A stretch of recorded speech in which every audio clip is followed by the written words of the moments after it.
Саламатсыздарбы, өлкөнүн коомдук саясий, социалдык, экономикалык турмушундагы орчундуу окуялар менен маанилүү маселелерге Ала Тоолаевда токтолобуз.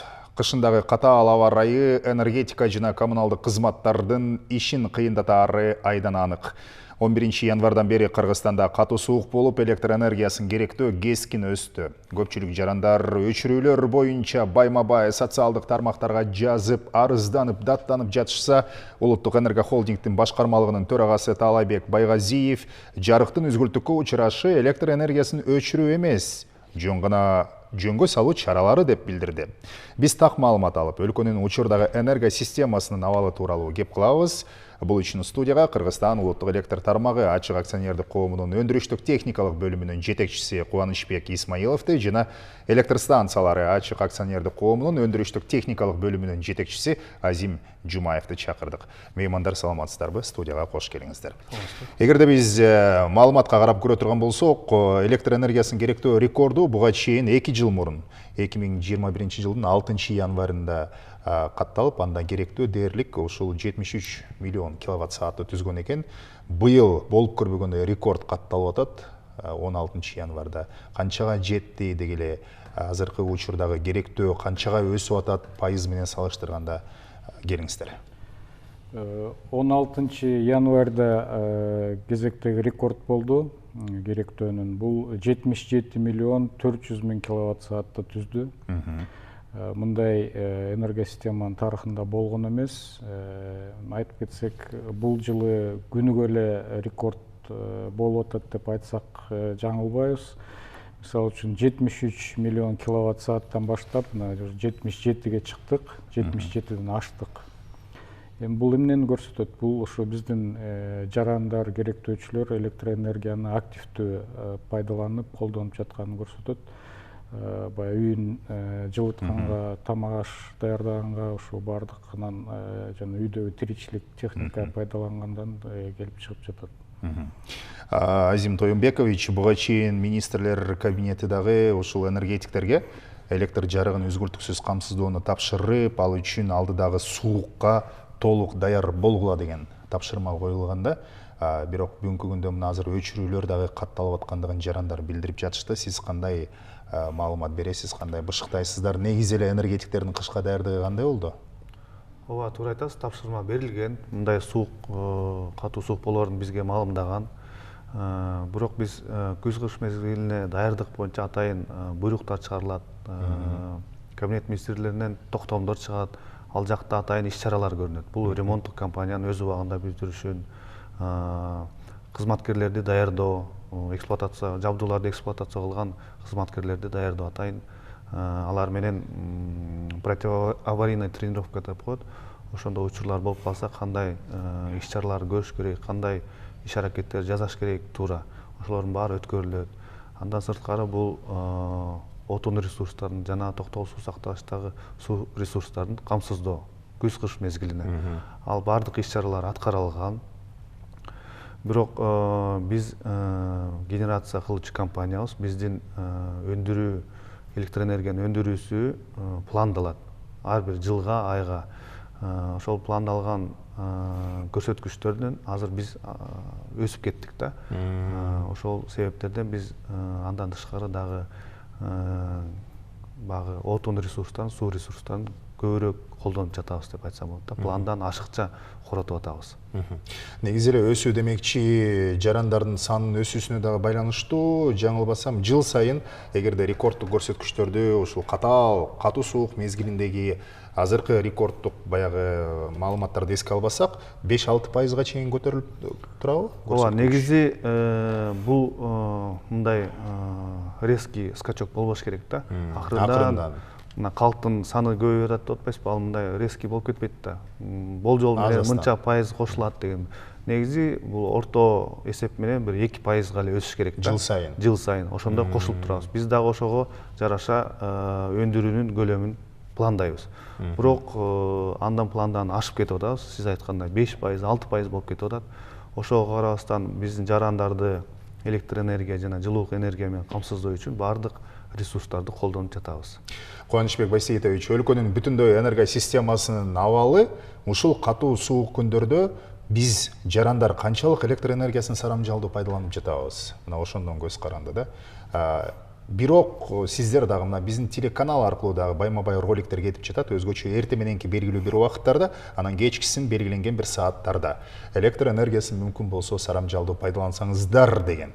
Бирок тилекке каршы элибиздин арасында ушундай кайдыгер дагы жарандар бар, сарамжалдабай, мисалы бир бөлмөдө өздөрү отурат, бирок 4-5 бөлмөнүн жарыгын иштетип кошуп койгон учурлар. Эгерде алар негизи эле керектөөчүлөр сарамжалдабаса, сиздер өчүрүп сарамжалдаганга барасыздарбы, аргасыздарбы? Деги эле азыркы күндө орун алып аткан ушул 5-6 сааттык өчүрүүлөр боюнча кандай түшүндүрмө бере аласыз? Жогоруда сиз айтып кеткендей, бул азыркы болуп аткан пландалган өчүүлөр эмес, жөнгө салуу, же мындай техникалык тил менен айтканда регулировочный мероприятие деп коебуз. Бул жерде жана жүктөмдөр өсүп кеткенде автоматикалык түрдө өчкөн жерлер бар, авариялык кырдаал болгондо өчкөн жерлер бар. Жана сиз айткан 6 саат же андан узак болгон өчүүлөр, ал ошо мүмкүн авария болгон жерлерде. Эмне дегенде авария болсо, мисалы үчүн аба чубалгулу же кабель чубалгысы болобу, аны табыш керек, кайсы жерден ошо үзүлгөнү, повреждение болгон жерди таап, аны кайта өз калыбына келтириш керек. Ошондой жумуштарды аткарыш үчүн убакыт да талап кылат. Азыркы могу суук күндөрдө, кар жааган жерлерде эми биз ошо биздин жарандарды керектөөчүлөргө кайрылат элек, ошону мындай түшүнүү мамиле кылса, ушундай бир немелергечи болгон. Бирок айрым райондордо күн сайын ошол өчүрүүлөр кайталанып жатыптыр. Буга эмне себеп? Эми бул мындайча айтканда локальный өчүүлөр болуп жатат. Эгерде андай болбосо, анда баягы жогорку чыңалуу тармактарга өтүп, чоң-чоң шаарлар, район, областтарга өтүп кетиши мүмкүн. Ошондуктан бул баягы локальный өчүүлөр болуп жатат да. Бүгүнкү күндө Токтогул ГЭСиндеги суунун көлөмү боюнча маалымат берип, анан Бишкек ЖЭП кандай иштеп жатат, ушул боюнча айта алабызбы? Ооба. Токтогул суу сактагычтын бүгүнкү күнгө көлөмү 10 миллиард 221 миллион метр куб суу түздү. А былтыркы көрсөткүч 9 миллиард 559 миллион метр куб суу түздү. Мунун айырмасы 661 миллион метр куб түзүп атат. Суунун кириши 137 метр куб секундасына түзүп атса, суунун коротусу, расходу бул 922 метр куб секундасына түзүп атат. Бул коротуу көрсөткүчү абдан чоң болуп атат. Бул электр энергиянын керектөөсүнө жараша болуп атат. Биз бул күз мезгилине 1-октябрь 22-жылы бул көрсөткүч объемдор, суунун көлөмдөрү 2 миллиардтын тегерегинде болчу, айырмасы былтыркы жылкы менен салыштырмалуу. Азыркы учурда мына айтып жатканда эле 660 миллион метр куб суу айырма болуп атат. Бул көрсөткүч төмөндөп атат, керектөөлөр өсүп атат. Дагы бир жолу ошо суранып кетет элем, бардык жарандардан мындай рационалдуу электр энергияны колдонсо. Бул азыр суткалык керектөө 74 миллион деп атабыз. Бул көрсөткүч жайкы мезгилде 25 миллион эле түзүп калат да. Бул эмнени айтат? 3 эсеге азаят. 3 эсе көбөйүп кетип атат да. Бул эмнени айтат? Бул ошо кыш мезгилинде көп керектөөчүлөрүбүз бул үйлөрүн жылытуу үчүн электричествону колдонот да. Ошону жок дегенде ошо кечки максимум убактарда бул 6-дан 9-га чейин жылытуу приборлорду өчүрө турса, же болбосо түнкүсүн колдонсо, ошондой иш-чараларды аткарса, бизге энергетиктерге абдан жеңил болот эле. Анан электр энергиянын мындай өчүрүүлөр болбойт эле, нагрузкалар мынчалык болбойт эле. Штаттык режимде бардык системалар иштей берет эле. Ар бир РЭС, ар бир шаардык электр станциялардын баягы контролёрлору, кызматкерлери бар да, ошолор мисалы абоненттердин үйүн кыдырганда канчалык түшүндүрүү иштерин, ушул электр энергиясын туура сарамжалдуу колдонуу бир маданияты боюнча маалымат берип жатышат. Анткени ушул жарандарга түшүндүрүү иштери да абдан маанилүү да. Теле радио аркылуу биз роликтерди кетирип коебуз, бирок аны ким көрүп атат, ким канчалык алып атат, баягы көзмө көз түшүндүрсө туура. Бул дагы бир роль ойнойбу деген.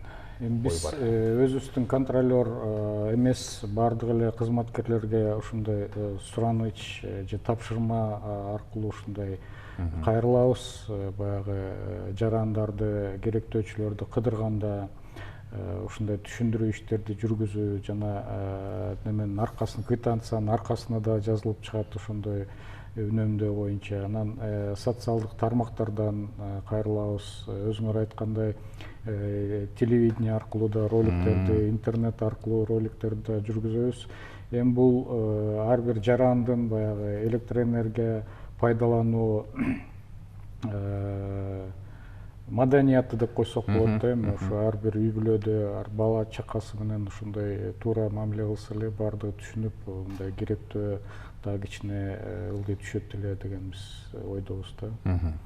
Албетте, биз дагы бир жолу кайрылалы теле көрүүчүлөргө. Электр энергиясын үнөмдөө менен сиз өлкөгө гана пайда алып келбестен, үй бүлөлүк бюджетти дагы үнөмдөй аласыз. Канчалык электр энергиясын аз керек десеңиз, ошончолук дүмүрчөктөгү эсеп сандары азыраак чыгарын эске алсаңыз болот.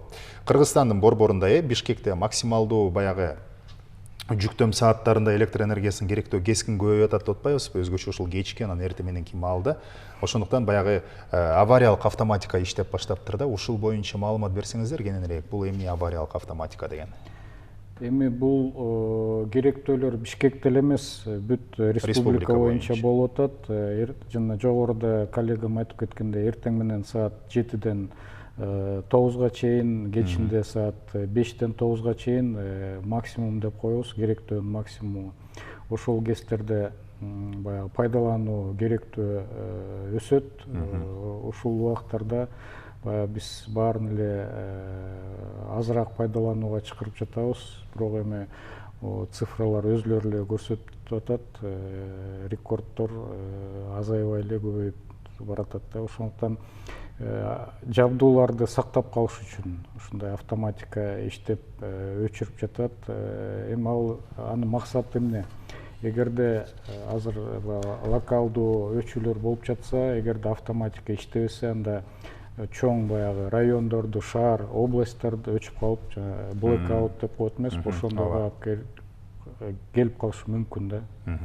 Мына ошол блэкаутка алып келбеш үчүн Азим Тоюмбекович биз баягы электр энергиясын өндүрүүнүн альтернативдүү булактары дагы бүгүнкү күндө маанилүү болуп атат.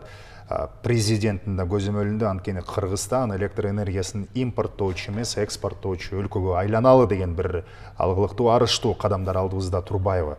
Бул багытта иш кандай болуп атат бүгүнкү күндө? Мына Токтогул ГЭСин Камбар-Атаны быйыл буйруса ишке кирет деп атабыз, Бала Саруу, Чакан ГЭСи. Мына ошолорду эске албаганда дагы кандай алдыдагы кадамдар тууралуу айтсаңыздар болот. Башка мисалы күн шамал электр станциялары тууралуу да маалымат берсеңиздер болот. Себеби дегенде ар бир кыш мезгили жалпы энергетиктерге бир чоң сабак болуп атат да. Мына 21-жылы 73 миллион болуп атса, быйыл 76 миллионго жетип атат. Кийинки жыл мындан дагы кыш мезгилинде өсүшү мүмкүн дегендей. Бизде Токтогул ГЭСине реконструкция жасалды. Бул 4-чү агрегат ишке кирип, анын кубаттуулугу көбөйдү. Мурун 300 мегаватт болсо, азыр кошумча дагы 60 мегаватт кошулду. Кийинки этаптары бул 2-чи жана 3-чү дагы 3 агрегатты алмашуусу турат. Алмашып бүткөндөн кийин реконструкция аяктагандан кийин дагы кошумча жалпы бир 240 мегаватт кошулат Токтогул ГЭСине. Андан сырткары Үчкоргон ГЭСте, бул Үчкоргон ГЭС 60-жылдары ишке кирген, андан бери негизги жабдуулар алмаша элек, өзүнүн ресурстарын иштеп бүткөн. Ошол себептерден надежность деп коебуз, мындай термин бар, ошол өтө азайып кеткен да.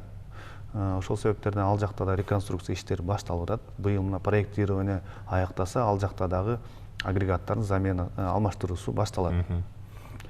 Дагы айта кетсем, бул Ат башы ГЭС. Ат башы ГЭСте реконструкция проектisi алын алкагында агрегаттардын алмаштыруулары аяктап бүткөн. Кошумча мурун Ат башы ГЭСтин кубаттуулугу канча?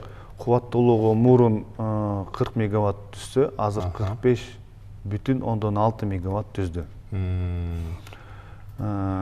Дагы сиз айтып кеткендей, солнечный станция куруу боюнча, ветровой станциялар боюнча иш-чаралар жүргүзүлүп жатат. Бул Минэнергетика, Министерство энергетики тарабынан атайын адистер менен иштелип, келишимдер түзүлүп атат, меморандумдар. Сырттан инвестиция тартуу маселеси ошо иштелип жатат деп айтсам болот. Андан негизги бул керектөөсү баарыбыз байкап атабыз, тез өсүп кетип атат. Ошон үчүн биз станциялар курушубуз керек. Бул биринчи маселе. Ал боюнча бизде планда Камарата 1 ГЭСин куруу турат. Анын кубаттуулугу 1860 мегаватт түзөт. Бул куруу процесси тез эле бүтпөйт, 10 жылдын алкагында болот. Көп каражаттар керек. Азыркы учурда мына башкы этапта бул даярдоо иштери деп айтсак болот. Жолду куруу, туннелдерди, кабелдерди орнотуу. ТОлор, Ошолордун баары жасалып жатат. Ага атайын генеральный подрядчик менен келишим түзүлүп, НСГ биздин компания, Кыргызстан компаниясы ошол иш-чараларды аткарып жатат. Бул башкы этап эле да. Андан кийинки чоң-чоң сооружениялар, бул плотинаны куруш керек, агрегаттар сатып келиш керек. Ал чоң каражаттар талап кылат.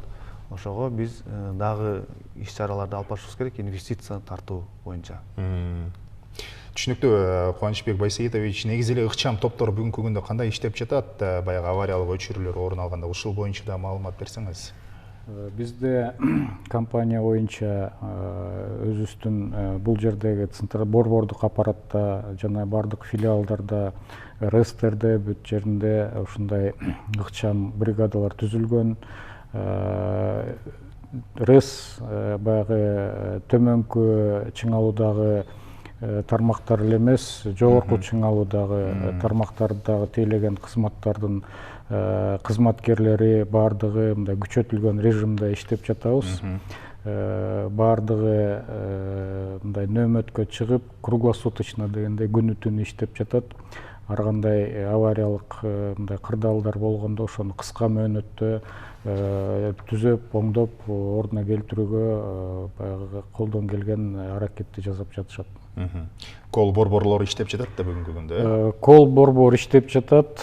Кол борбор боюнча айтып кетсем, мына рекорд болгон күнү 5200 телефон чалуу болуптур. Республика боюнча. Республика боюнча жана 4320 WhatsApp боюнча кайрылуулар болгон.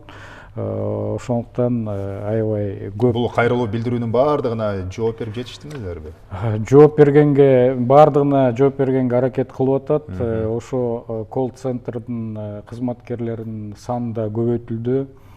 Жабдуулары, компьютер, аксессуар дегендер менен баардыгы камсыздалып, ушул колл-центрди дагы ишине көңүл буруп, аны дагы мындай убагында жооп берип, ушундай неме талап коюлуп атат да. Негизи ата бабабыз баягы кыштын камын жазда көр деп абдан жакшы айткан. Анан энергетиктерге 4 мезгил тең иш да. Мына силер 22 декабрда майрам күн дагы сиздерге ушул эң узак баягы түнгө дал келип, айтор сиздер күнү түнү кызматтасыздар. Ошондуктан кийинки кыш мезгилине азыртадан баштап даярдык көрүү дагы сиздердин алдыңыздарда турган эң чоң милдеттердин бири. Сиздер мынакей азыр айтып атабыз, ат башы ГЭСинин кубаттуулугун 45,6-га көбөйтүү жана башка бир топ пландарды айттыңыз. Ошол эле Камбарата 1 план боюнча 8-10 жылда толук ишке кирет деп. Бирок ага чейин улам өсүп атпайбы? Дагы кандай жолдорду караштырып, кийинки кышка даярдыктардын арасында мындай кыска мөөнөттө ошол эле учурда ыкчам кабыл ала турган чаралар боюнча эмнелерди айта аласыздар? Бул биринчи эле бул үнөмдөө. Бул потенциалы абдан чоң. Биздин жарандарыбыз, балким меники освещенияны өчүрүп койсом, эмне пайдасы келет дегендей да, бирок жалпы алганда бул чоң эле потенциалы бар. Бул болжол боюнча 1 миллиард киловатт саат бул үнөмдөсөк болот да, республика боюнча. Ошону ар бир жаран мындай ответственно, жоопкерчиликтүү болуп, кереги жок үйтүрүүчүлүк техникаларын иштетпей эле койсо, жана жылытуу, үйдүн жылытуусуна бул көмүргө же газ менен пайдаланса, электричествону үнөмдөйт элек жакшы эле. анда бардык ошо керектөөчүлөргө тең жетип мындай маселелер жаралбайт эле. Ооба, уюлдук телефону дүрмөттөөчү каражаттар дагы суурбай сайып коюп, унутта калтырышып, же болбосо мындай биз жогоруда айткандай бир нече бөлмөлөргө киши барып, баягы турмуш тиричилик менен алектенбесе дагы, бирок жарык эмнегедир үнөмдөлбөй күйүп турган учурларды биз эске алабыз да. Анан кийин Азим мырза абдан маанилүү айтып атат. Эмне мен үнөмдөсөм эле ушундай өлкөгө пайда келип калабы деген бир суроонун өзү туура эмес го. Себеби дегенде баягы тамчыдан көл куралат дегендей, ар бирибиз ошентип үнөмдөп отурсак, чындап эле 1 миллиард киловатт саат. Бул деген өтө чоң цифра, жана бул деген энергетиктерге абдан чоң пайда. Эми менде жыйынтыктоочу суроо бар. Мына ушул абал канчага чейин созулат? Эми бул абал боюнча аба ырайына жараша болот. Биз эми күн жылыса мындай өчүүлөр болбогонго аракет жасайбыз да. Анан эгерде авариялык мындай кырдаал болсо, ага эми биз кепилдик бере албайбыз. Могу жүктөмдөр өтө чоң болду. Андан кийин биздин жабдууларда кандай эмне чыгып калат, аны уже ошо күн жылыгандан кийин белгилүү болот да. Дагы бир сыйра текшеребиз, баардыгын анализ кылабыз. Кубанычбек мырза, дагы бир тактап коюучу жагдай, ошол авариянын өзүнүн орун алышына анча-мынча жабдыктардын эскилиги жеткенинен болуп атат да, жана алар керектөөнү, жүктөмдү көтөрө албай баратат. Туурабы, ошондон улам болуп атат? Эми баягы өзүңөр билесиңер, биздин энергосистема эң негизги баягы объекттер, линия, аба чуалгалар, көмөк чордондор баягы өткөн кылымдын 70-80 жылдары курулган. Негизгиси. Андан кийин дагы көп ошо объекттер курулду, бирок негизги жабдуулар ошо баягы Совет доорунан калган. Ошондуктан алар баягы эскилиги да жетип, жүктөмдөрдү дагы көтөрө албай деген деле бар ошо жабдуулардачы. Азим Тоюнбекович, жыйынтыктоочу пикириңиз барбы? Дагы бир жолу суранат кетет элек керектөөчүлөрдөн. Үнөмдөп колдонсок, ушул кечки максимум убактарда керектөөнү азайтсак, башка дагы керектөөчүлөр бар. Бул суук райондор, Ат баш район, Нарын райондорунда, Алай райондорунда, ал жакта дагы электр энергия менен колдонуучулар абдан көп. Ошон үчүн мүмкүнчүлүк болсо, үй жылытууга биз газ менен жана көмүргө өтсөк, ошол чоң пайда алып келмек. Албетте, эми газга өтүүгө бардык жарандарыбызда да мүмкүнчүлүк жок, себеби ал жаратылыш газынын жеткенине жараша. Бирок сиз абдан маанилүү айттыңыз, үнөмдөөгө биз кадам ташташыбыз керек жана ушуну мындай бир тартип эреже, алтын эреже катары күнүмдүк турмушубузга киргизип алышыбыз керек. Ошондой эле эске салалы, энергетика министри Таалайбек Ибраев өзгөчө тоолуу аймактардагы энергетиктерге күнү түнү ыкчам, күчөтүлгөн тартипте иштөөнү тапшырыптыр. Деги эле биз дагы акыбалга көз салып турабыз. Урматтуу телекөрүүчүлөр, биз эске салалы, электр энергиясынын үзгүлтүккө учурашынын себеби туурасында Кыргызстан улуттук электр тармагы ачык акционердик коомунун өндүрүштүк техникалык бөлүмүнүн жетекчиси Кубанычбек Исмаилов жана электр станциялары ачык акционердик коомунун өндүрүштүк техникалык бөлүмүнүн жетекчиси Азим Жумаев менен кеп курдук. Программаны Расул Багышбаев алып бардым. Амандыкта көрүшөлү.